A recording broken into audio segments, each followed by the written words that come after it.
Great. Ladies and gentlemen, thank you for joining us here at Twist Gaming. We have Tim Eisner here with us, along with my co-host Jeff. Yay! Hey, that's me. March of the Ants. I have a friend who this is his absolute favorite game. Oh, really? Yes. Awesome. Yes. So are you here to talk to us a little bit about March of the Ants? I'm here to talk to you about March of the Ants, Awesome. about Grimm Forest, about anything and everything. Talk to me about everything and anything. Okay, so March of the Ants is the first game that I designed with Yes. my good friend Ryan Swisher. And we did a Kickstarter for it back in 2014. And just last year we did a Kickstarter for the expansion, Minions of the Meadow, which adds lots of other major workers. You can upgrade your ants, you can farm aphids, there's other predators, giant spiders, praying mantises, all sorts of other stuff. So that just came out in May.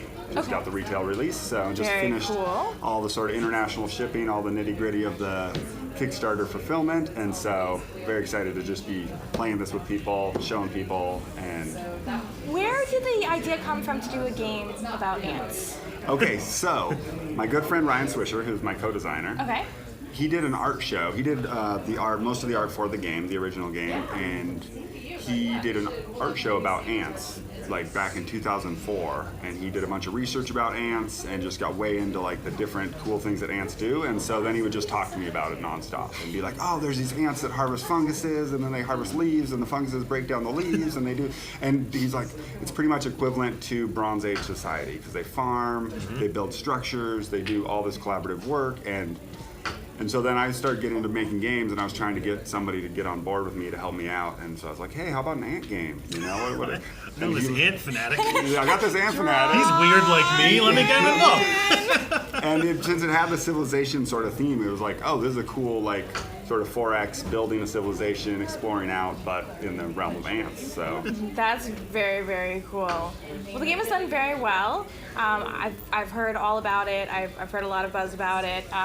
What is different in the expansion? You said that you were adding a couple of more workers, a couple more aphids.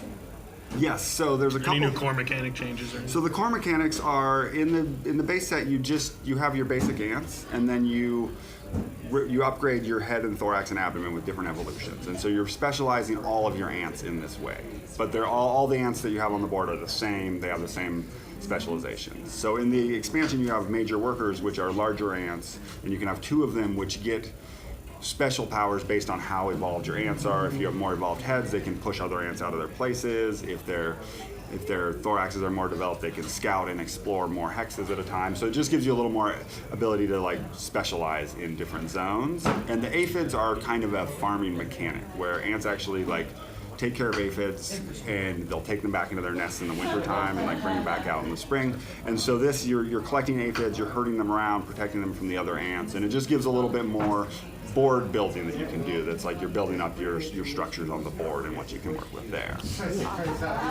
And there's also one other cool thing is there's parasitic evolutions where you can play it onto other people's ants. So if you have an ant head that's evolved that's causing all sorts of problems for me, your ants come in and blow up and just destroy all my ants, and I can be like, oh, here's your head that actually does this, that makes you really want to be peaceful and not fight with anybody. And so it gives a little more like player interaction, a little bit of minor take that into it too. So and we built in a ton of stuff. I was talking to somebody today that I was like, I'm really happy with it, but I feel like I put too much into it because I'm like, there's 4 main sort of modules of different things you can add, and then there's like seasons and cooperative mode, a solo mode. Oh wow! So there's oh, wow. all sorts of stuff. Like you can. So I'm like, I don't need to do another expansion for. Yeah, there's a lot of games. Yeah, there's a lot of game in this small box. So Very, what is the price point on the box? the price point for the expansion is $30, and the base game is $45.